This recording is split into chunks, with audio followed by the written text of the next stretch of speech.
Welcome, everybody. We are back live again with you today during lockdown. I'd like to welcome Kate Sheehan back again. Hi, Kate. How are you?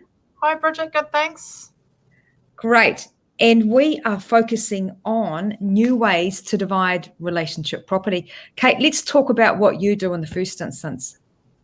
Okay, so I'm a lawyer and I give people advice on their relationship, property and parenting responsibilities. And I try and reach agreement between the parties. So try to resolve the dispute for the parties between the parties. And I'm a lawyer and act for one of the parties. If the matter can't be resolved, then I will represent them in court. Great. So let's think about a scenario where the couple who are wanting to separate actually still living in the same house, say one upstairs and one downstairs, or in one different wing and one in the other, however it works, for their household. Yes.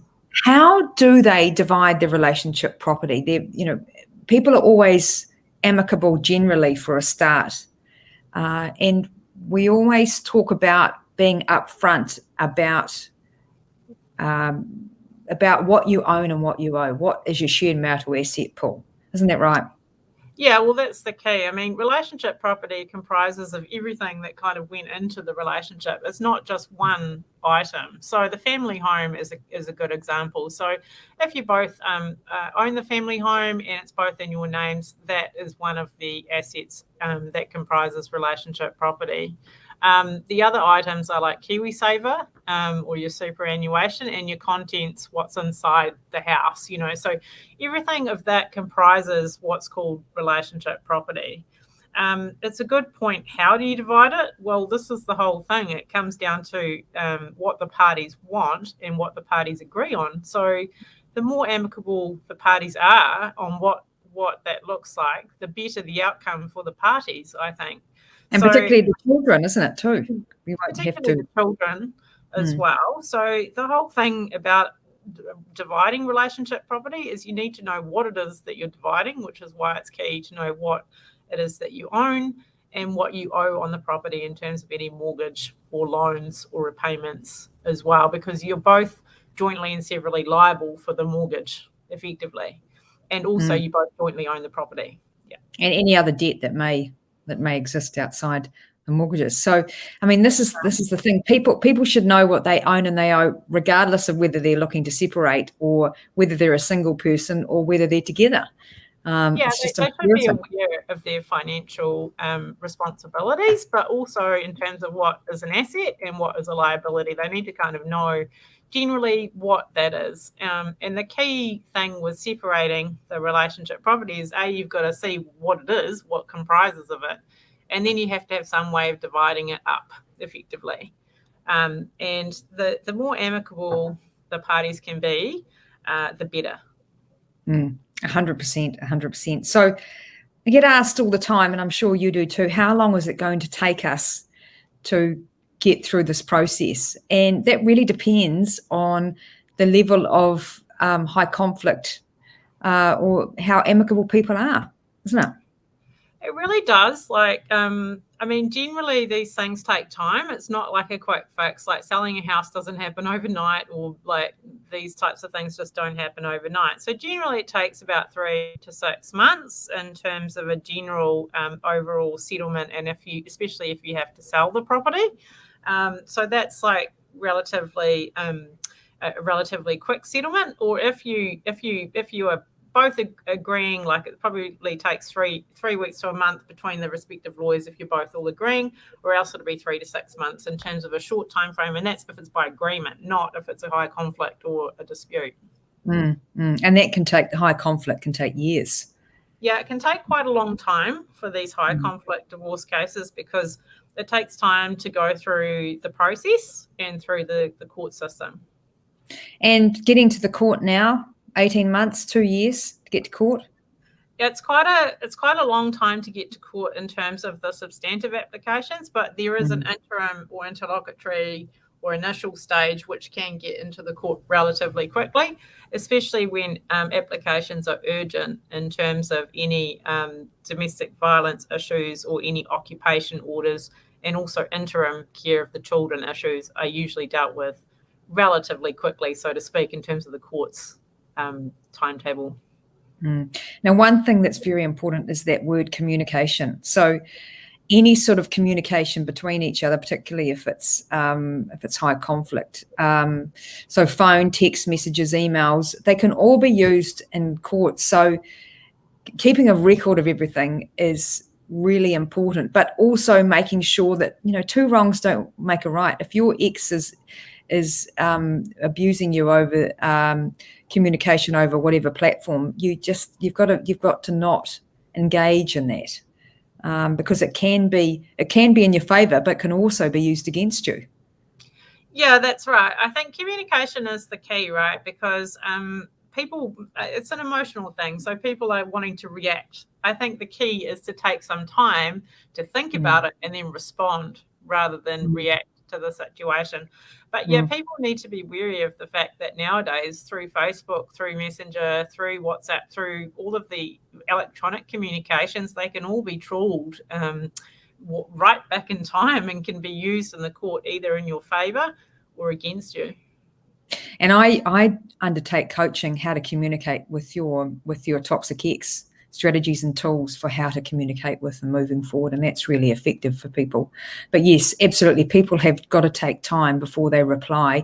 Or, I say if people are in high conflict relationships, there's many situations where you don't need to engage because it's just going to fuel it. The conflict. Yeah, well, that's right. I think the key is responding in a reasonable manner and being polite in your response. I don't think you have to react. I think people's initial reaction naturally is to react. But if you take the time out, just think about it, take a deep breath, maybe think about it overnight, even what you're going to respond, and respond in a reasonable manner, I think it keeps things more amicable and there's able to be a solution or a resolution at the end of it. I talk about, it's called BIF, so brief, informative, firm, and friendly communication when you're communicating. So family homes, now that's, generally for most people, that's their biggest asset, in terms of the relationship property. And some people continue to live in the same house until one person can actually buy the other out or the property is sold. So it's important to note that if one person moves out, one of you moves out, that means it gives rise to occupational rent claims, doesn't it? So tell us more about that, Kate. Yeah, well, so legally speaking, both parties technically own the property and both parties are technically liable to pay the mortgage payment. So if one party wants to move out of the property and rent somewhere else, they can do that. But what that means is that they're being deprived of occupying the family home, which is owned by both of them. So occupational rent is really for the absence or you not being able to occupy your family home in terms of occupation of it. In terms of the mortgage payments or the loan structuring, obviously you're still actually jointly and severally liable for the payments unless there's some agreement between you or unless you've reached agreement in terms of the settlement as to who's going to take that over or restructure the loans. So there is occupational rent claims that people need to be wary of, and a lot of people don't realise this until afterwards, and they're like, oh, I didn't know about that until after they've moved out, that this is an issue. The same goes with the mortgage payments as well, because they think once they leave the home, they don't have to continue to pay the mortgage, but that's not actually legally the position. Absolutely.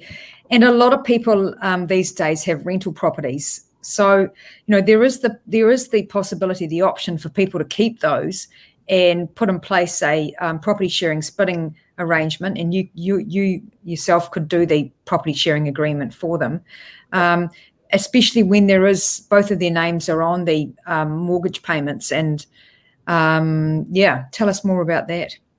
Yeah, well, sometimes there might be a family home and there might be one or two other rental properties perhaps, or some shares.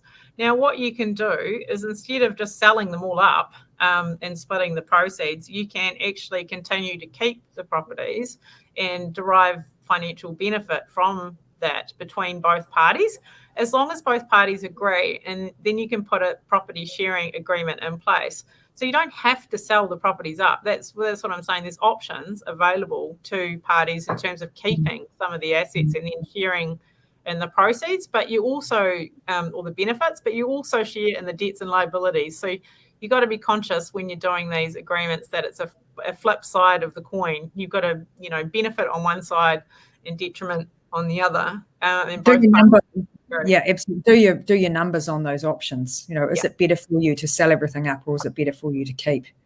That's vitally important before you make a decision. So, and the one thing that you and I talk about a lot is the fact that couples have got to realise, and it can be very difficult at times, to act in the best interests of the children in the situation, because the children feel the tension. There's no doubt about that. Well, children do feel the tension of the situation, but they also have got their own concerns, like what's going to happen to us, what school are we going to go to, where are we going to live, all these types of concerns and issues that the children have. And the family court, generally the overriding principle in terms of family law and family court, is what's in the best interests of the child, not what's in the best interests of each parent or each party. Is what is in the child's best interest in the circumstances of the case. Because every circumstance or every situation is slightly different. Yeah, absolutely. And people need to remember that you're separating from each other. You're not divorcing your children. So you really do have to think that through in terms of think about that and reflect on that before you start through the process. So stages, people obviously go through different stages, and in the interim stage, people are sort of wondering what to do, what's the best way forward.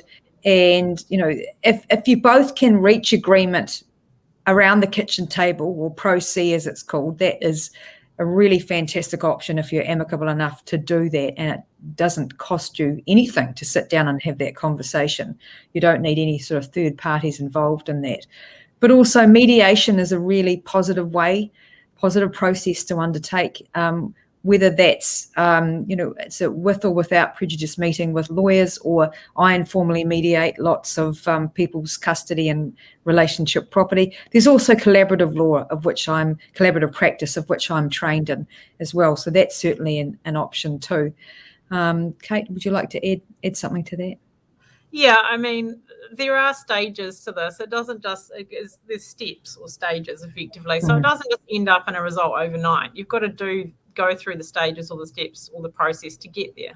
And one of the steps in the whole process is that you can reach agreement. But if you can't reach agreement on everything, that's okay. You don't have to agree on everything. But at least try and engage with your lawyers and see if the lawyers can try and help resolve it by a without prejudice meeting between the parties, or discussion even between the lawyers can sometimes resolve it. Or alternatively, then you've got the option of mediation, which is more a formal kind of setting where you've got a mediator that sits in and listens to both sides and tries to facilitate options or solutions that may work. And they kind of listen to both sides and try and see whether there's any resolution that can be reached on certain issues. And it is helpful sometimes to have a third party like involved that is impartial, because not on your side or the other side. They're actually trying to say, look, I can understand your points of view, and what is an amicable or a reasonable outcome or solution in this case.